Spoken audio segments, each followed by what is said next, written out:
পাকিস্তান জানে কিভাবে আত্মরক্ষা করতে হয়। ভারত পাকিস্তান সীমান্তে উত্তপ্ত আবহের মধ্যেই এভাবেই হুঁশিয়ারি দিলেন পাকিস্তানের সেনাপ্রধান আসিফ মুনির। পাকিস্তানের বিরুদ্ধে যুদ্ধে যেতে রাজি নয় এমন সিদ্ধান্ত নিয়ে বৈঠক ত্যাগ করছেন ভারতের আর্মি জেনারেলরা। এমন একটি ভিডিও সামাজিক যোগাযোগ মাধ্যমে ব্যাপকভাবে ভাইরাল হয়েছে।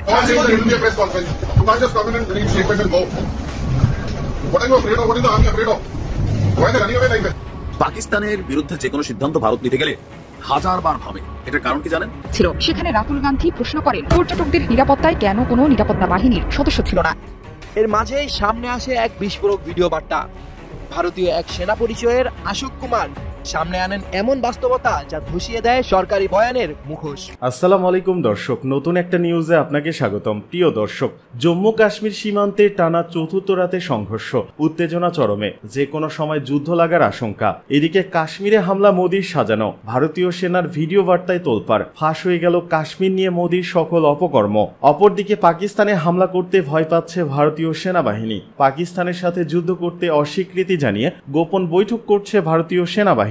পাকিস্তানের সঙ্গে পাঙ্গা নিয়ে মহা বিপদে ভারত। অবশেষে চূড়ান্ত পরাজয় মেনে নিল মোদি। ভারত পাকিস্তান যুদ্ধের সর্বশেষ আপডেট নিয়ে করা আমাদের আজকের ভিডিওটি অত্যন্ত গুরুত্বপূর্ণ। ভিডিওটি শুরু থেকে শেষ পর্যন্ত ধৈর্য সহকারে দেখে একটি লাইক দিয়ে সবাইকে শেয়ার করে দিন। আমাদের চ্যানেলে নতুন হলে চ্যানেলটি সাবস্ক্রাইব করে পাশে থাকা বেল আইকনে ক্লিক করে রাখুন। আমাদের ভিডিওটি আপনি বাংলাদেশের কোন জেলায় বসে দেখছেন বা শুনছেন সেটি অবশ্যই কমেন্ট বক্সে কমেন্ট করে জানিয়ে দিতে ভুলবেন না। পাকিস্তানের বিরুদ্ধে যুদ্ধে যেতে রাজি নয় এমন সিদ্ধান্ত নিয়ে বৈঠক ত্যাগ করছেন ভারতের আর্মি জেনারেলরা। এমন একটি ভিডিও সামাজিক যোগাযোগ মাধ্যমে ব্যাপকভাবে ভাইরাল হয়েছে। ভারতের আর্মিকে ভর্ৎসনা করে কথা বলতেও দেখা যায় ভিডিওতে। কি নিয়ে হয়েছিল সেই বৈঠক আর ভিডিওর সত্যতাই বা কতটুকু, জানাচ্ছেন ইমতিয়াজ আলম।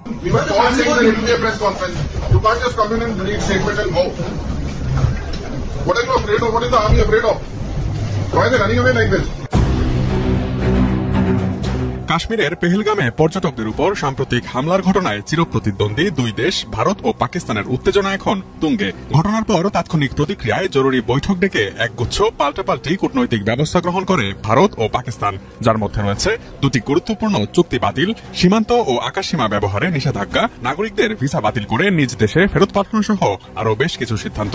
এর সঙ্গে যুক্ত হয়েছে কাশ্মীর সীমান্তে দুই দেশের নিরাপত্তা বাহিনীর মধ্যে গুলি বিনিময়ের ঘটনাও। কাশ্মীর হামলার সূত্র ধরে যখন সীমান্তে সংঘাতে জড়িয়ে পড়েছে দুই দেশ, তখন রব উঠতে থাকে এবারের পরিণতি হয়তো পারমাণবিক যুদ্ধের পথে এগোচ্ছে। এরই মধ্যে সামাজিক যোগাযোগ মাধ্যম ফেসবুক ও এক্সে ভাইরাল হয় একটি ভিডিও, যেখানে দেখা যায় ভারতের সামরিক উচ্চপদস্থ কর্মকর্তারা একটি বৈঠক থেকে বের হয়ে যাচ্ছেন।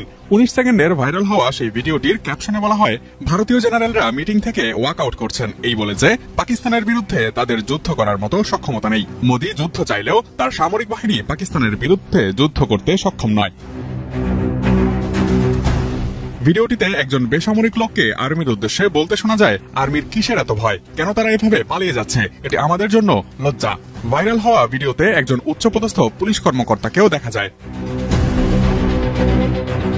ভিডিওটি প্রকাশের পর ব্যাপকভাবে এটি প্রচারিত হতে দেখা যায় বিভিন্ন অ্যাকাউন্ট থেকে। এমনকি পাকিস্তানের সাবেক প্রধানমন্ত্রী শহীদ Khakan আব্বাসির verified x fan page থেকেও ভিডিওটি প্রকাশ করা হয়। তবে এই ভিডিওটির সত্যতা ও উৎস অনুসন্ধান করতে গিয়ে পাওয়া গেল ভিন্ন তথ্য। ফ্যাক্ট চেকিং অনুসন্ধান বলছে ভাইরাল হওয়া ভিডিওটি বর্তমান সময়ের নয়। ভিডিওটি গত মার্চ মাসের 25 তারিখের। 25 মার্চ পাঞ্জাব সরকারের অফিসিয়াল ইউটিউব চ্যানেল থেকে ভিডিওটি প্রকাশিত হয়। ভিডিওটি মূলত ভারতীয় আর্মি ও পুলিশের একটি যৌথ সংবাদ সম্মেলনের। মার্চ মাসে ভারতের পাতিয়ালায় একটি রেস্টুরেন্টে গাড়ি পার্কিং এর ঘটনাকে কেন্দ্র করে ভারতীয় আর্মির কর্নেল পুষ্পিন্দর সিং বাথ ও তার ছেলেকে বাগবিতণ্ডার জেরে বেধড়ক মারধর করে আহত করে পাঞ্জাব পুলিশের কিছু সদস্য। তখন সেই ঘটনা নিয়ে তীব্র সমালোচনার মুখে যৌথ সংবাদ সম্মেলন করে পাঞ্জাব পুলিশের মহাপরিচালক গৌরব যাদব ও সেনাবাহিনীর একজন উচ্চপদস্থ কর্মকর্তা। সংবাদ সম্মেলনটির শেষাংশে ভাইরাল হওয়া ভিডিওটির কথাগুলো শুনতে পাওয়া যায়, যেখানে একজন ব্যক্তি আর্মিকে উদ্দেশ্য করে শ্লেষাত্মক কথা বলছেন।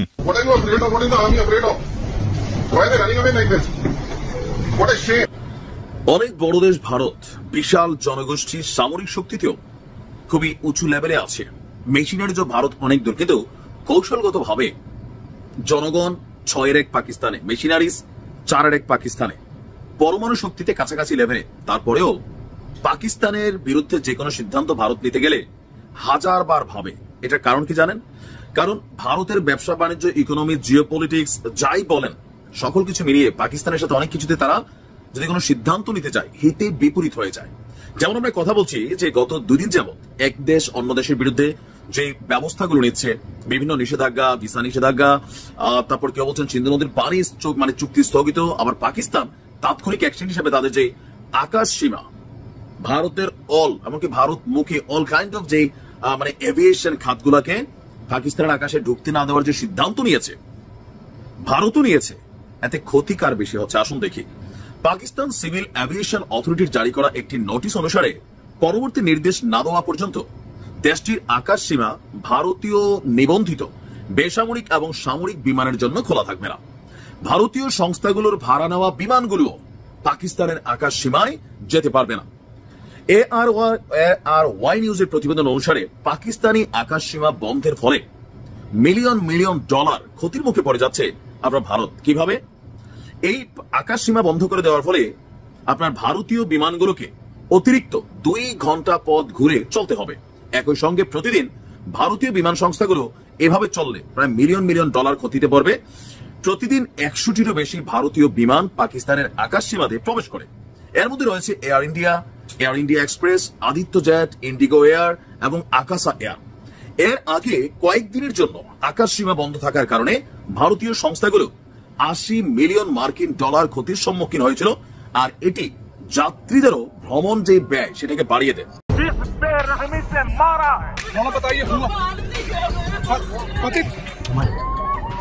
কখনো কখনো সবচেয়ে ভয়ঙ্কর নাটকগুলো মঞ্চস্থ হয় খোলা আকাশের নিচে, লাখো মানুষের চোখের সামনে, তবুও কেউ দেখতে পায় না সত্যিটা। পহেলগাঁওয়ের শান্ত পাহাড়ের বুকেও যেন সেদিন অভিনীত হলো এমনই এক নির্মম কাহিনী, একটি পরিকল্পিত চক্রান্ত যার প্রতিটি পর্দার আড়ালে লুকিয়ে ছিল নিষ্ঠুর উদ্দেশ্য, অদৃশ্য রাজনৈতিক হিসাব নিকাশ। কাশ্মীরের পহেলগাঁওয়ের হামলার খবর ছড়িয়ে পড়ার সাথে সাথেই ভারতীয় সরকার চিৎকার করে পাকিস্তানকে দায়ী করে। একের পর এক প্রতিশোধমূলক পদক্ষেপের ঘোষণা আসে। সিন্ধু চুক্তি বাতিল, আটটারি সীমান্ত বন্ধ করা, পাকিস্তানিদের ভিসা বাতিল সহ 5টি কূটনৈতিক অর্থনৈতিক নিষেধাজ্ঞা। চারপাশে যেন যুদ্ধের গন্ধ ছড়িয়ে দেওয়া হয়। এর মাঝেই সামনে আসে এক বিস্ফোরক ভিডিও বার্তা। ভারতীয় এক সেনা পরিচয়ের আশোক কুমার সামনে আনেন এমন বাস্তবতা যা ধসিয়ে দেয় সরকারি বয়ানের মুখোশ। जनता को दिखाया गया वो पूरा सच नहीं है। ভিডিও বার্তায় আশোক কুমার সোজাসাপটা বলেন, এই হামলা বাইরের কোনো জঙ্গি হামলা নয়, এটা ভারতের ভেতরের রাজনৈতিক উদ্দেশ্য প্রণোদিত একটি সাজানো হামলা। তিনি আরো বলেন, মিডিয়াতে যেটা দেখানো হয়েছে তার অধিকাংশই মিথ্যা।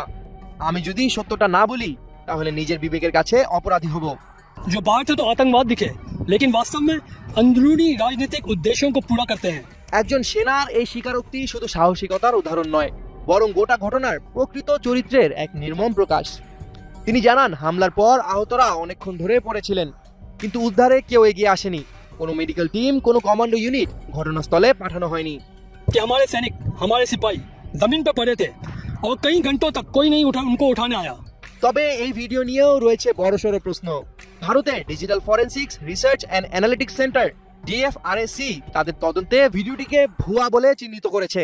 তাদের বিশ্লেষণে দেখা যায় ভিডিওতে থাকা ব্যক্তির ইউনিফর্ম পুরনো ধাঁচের, যা 2022 সালের জানুয়ারিতে ভারতীয় সেনাবাহিনী আনুষ্ঠানিকভাবে বাতিল করেছে এবং নতুন ডিজিটাল ক্যামুফলেজ চালু করেছে।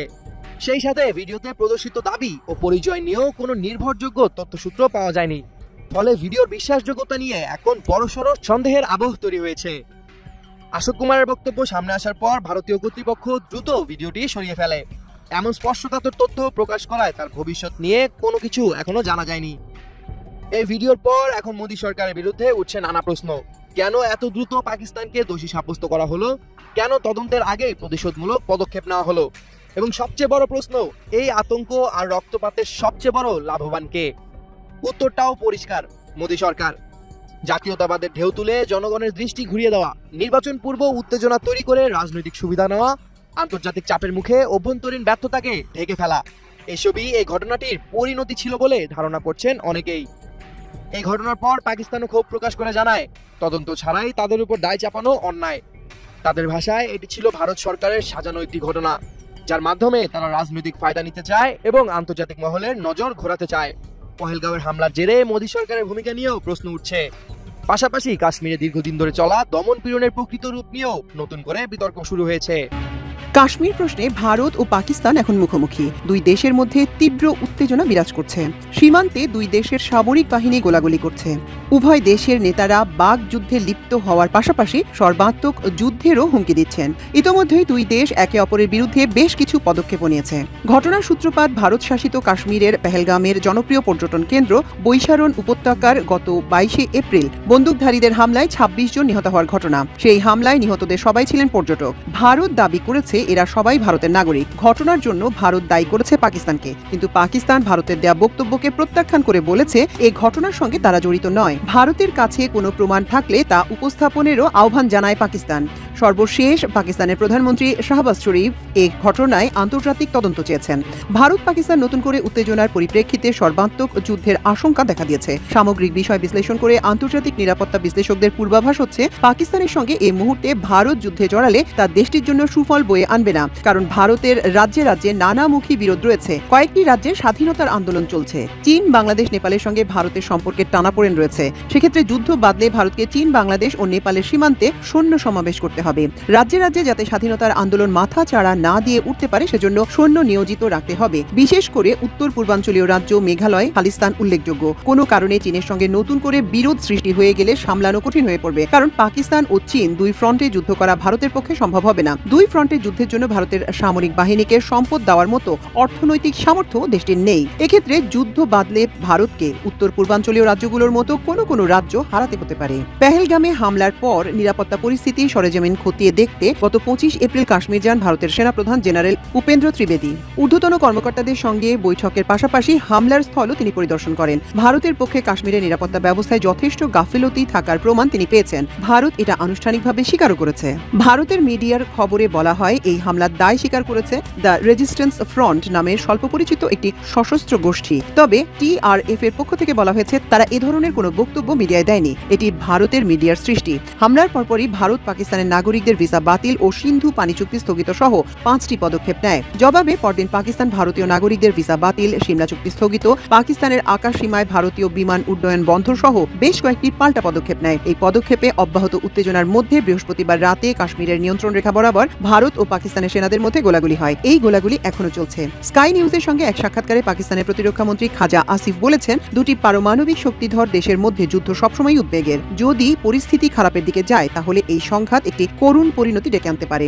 তিনি আশঙ্কা প্রকাশ করেছেন যে হামলার ঘটনা দুই দেশের মধ্যে সর্বাত্মক যুদ্ধে রূপ নিতে পারে। পাকিস্তানের সেনাবাহিনী যে কোনো ধরনের পরিস্থিতির জন্য প্রস্তুত আছে বলে তিনি উল্লেখ করেন। জাতিসংঘ মহাসচিব অ্যান্টনিও গুতেরেস সর্বোচ্চ সংযম প্রদর্শনের জন্য দুই দেশের প্রতি আহ্বান জানিয়েছেন। হামলার ঘটনায় যুক্তরাষ্ট্র নিন্দা জানালেও মার্কিন প্রেসিডেন্ট ডোনাল্ড ট্রাম্প এই ঘটনাকে তেমন গুরুত্ব দেননি। তিনি শুধু বলেছেন দুই দেশই তার ঘনিষ্ঠ বন্ধু। তার ভাষায় ভারত পাকিস্তান নিজেরাই সমস্যা সমাধান করতে পারবে। পাকিস্তানের সঙ্গে স্বাক্ষরিত সিন্ধু পানি চুক্তি একতরফাভাবে স্থগিত করায় তীব্র সমালোচনার মুখে পড়েছে ভারত। এই চুক্তি করার সময় মধ্যস্থতাকারী হিসেবে গুরুত্বপূর্ণ ভূমিকা পালন করেছে বিশ্বব্যাংক, কিন্তু বিশ্বব্যাংককে এ ব্যাপারে কিছুই জানায়নি ভারত। 1960 সাল থেকে কার্যকর থাকা এই চুক্তি স্থগিত করায় পাকিস্তানের তীব্র ক্ষোভের সৃষ্টি হয়েছে, কারণ এই চুক্তিতে সিন্ধু অববাহিকায় 6টি নদীর পানি বন্টনের বিষয় রয়েছে। এর মধ্যে উল্লেখযোগ্য হচ্ছে চেনাব, ঝিলম ও মূল সিন্ধু পানি সরবরাহ।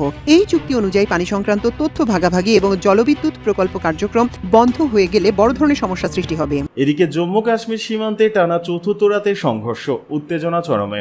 জম্মু কাশ্মীরের পহেলগামে ভয়াবহ হামলার জেরে ভারত ও পাকিস্তানের মধ্যে উত্তেজনা বেড়েই চলেছে। কাশ্মীর সীমান্তের নিয়ন্ত্রণ রেখা LOC বরাবর ভারত ও পাকিস্তানের সেনাদের মধ্যে দফায় দফায় গোলাগুলির ঘটনা ঘটেছে। গতকাল রবিবার রাতেও এই গোলাগুলির ঘটনা ঘটে, তবে এতে হতাহতের কোনো খবর পাওয়া যায়নি। এই নিয়ে টানা 4 রাত ধরে কাশ্মীর সীমান্তে ভারত ও পাকিস্তানের সেনাদের মধ্যে গোলাগুলির ঘটনা ঘটল। এক প্রতিবেদনে তথ্য জানিয়েছে ভারতীয় সংবাদ মাধ্যম NDTV। যদিও ভারতীয় গণমাধ্যমে গোলাগুলির বিষয়ে বরাবরের মতো পাকিস্তানকে দোষারোপ করা হলেও পাকিস্তানের পক্ষ থেকে বা দেশটির সংবাদ মাধ্যমে এখনো এ বিষয়ে কোনো তথ্য পাওয়া যায়নি।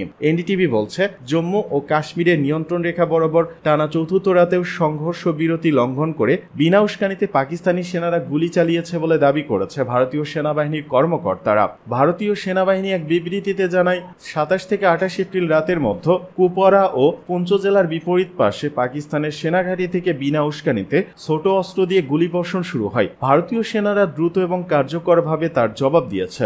এই প্রথমবারের মতো পুঞ্চ সেন্টারে পাকিস্তানের সেনারা সংঘর্ষে বিরতি লঙ্ঘন করল বলে দাবি করেছে ভারতীয় সেনাবাহিনী। এই গোলাগুলির ঘটনায় এমন এক সময় ঘটেছে যার কয়েকদিন আগে জম্মু ও কাশ্মীরের পহেলগামে ভয়াবহ সন্ত্রাসী হামলায় 26 জন নিহত হয়েছেন।